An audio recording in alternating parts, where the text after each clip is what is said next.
Hello and welcome back to my YouTube channel. After a long break, I've decided to start posting videos again and I'm excited to have you here. Whether you are a returning viewer or new to my channel, I'm grateful for your support. If you enjoy the content, please consider subscribing and leaving a comment to let me know your thoughts.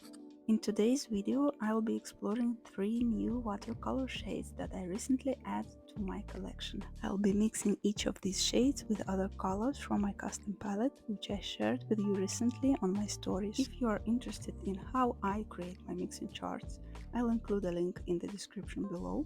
Additionally, if you want to know more about the specific colors I use, you can find them in my watercolor guide, also linked below. Feel free to ask any questions you may have, and I will do my best to help. Thanks again for joining me, and let's dive into these beautiful new shades together. And let's dive into the first color on our menu. It's Shadow Violet from Daniel Smith Watercolors. This purchase was a bit impulsive for me. I hadn't initially planned on buying this shade. However, after some research I decided to go for it.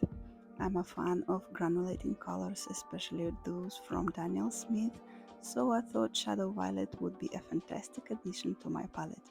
This particular color contains, I believe, 3 pigments, and when I completed the color chart for Shadow Violet, I noticed a similarity to another Daniel Smith color, Moonglow. They share almost identical pigments, with the only difference being that Moonglow contains a red pigment while Shadow Violet contains an orange pigment. This means that in some cases they can be used as substitutes for each other. However, Moonglow has more violet tones compared to Shadow Violet. Both colors add a range of muted shades to my palette, which I found particularly useful for painting night or evening scenes, adding shadows, or creating a monochrome palette for winter landscapes without using black. It's worth noting that Shadow Violet is a granulating color, so it's essential to explore how it interacts with other colors before applying it to your paintings. Moving on to our next color, Dusk Pink from Winsor Newton. This shade offers a unique color profile consisting of only one pigment. Dusk Pink is renowned for its soft dusty pink hue. Initially, I hesitated to add this color to my palette, mainly due to the hype surrounding it.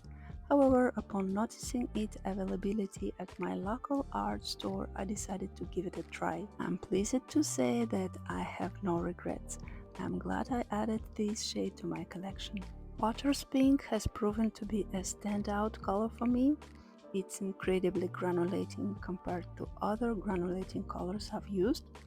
While other granulating colors tend to separate into pigments after drying, Dusk Pink displays this characteristic right away when applied to paper.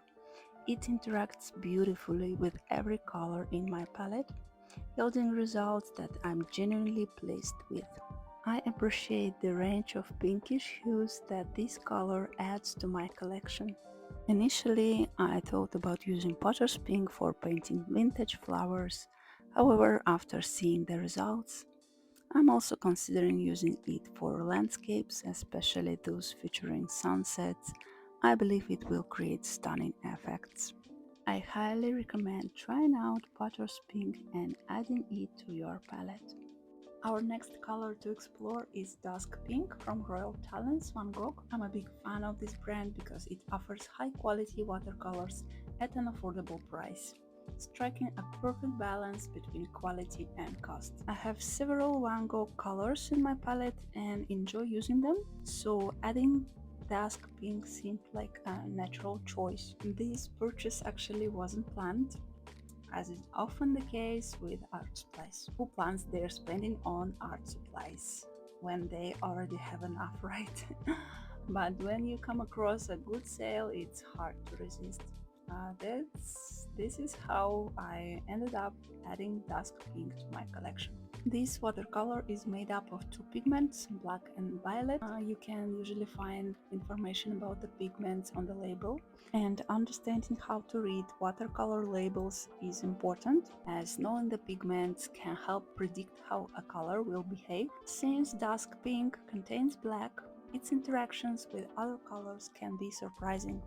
For example, mixing it with yellowish or reddish colors may not produce the bright oranges you'd expect, as the black pigment can mute and dust the colors. That's why it's crucial to experiment with your watercolors before diving into a painting. Understanding how a color interacts with others on your palette is key. This dusk pink color is deep, leaning more towards purple than pink, with pigments separating into black and pinkish tones, creating a beautiful effect. After mixing dusk pink with every color in my palette, I've achieved a range of wonderful muted colors, all with granulating properties like dusk pink itself. I hope you enjoyed this video and found the color exploration inspiring. It's a great example of how you can explore new colors in your own palette. If you enjoyed the content, please consider subscribing, liking the video and leaving a comment.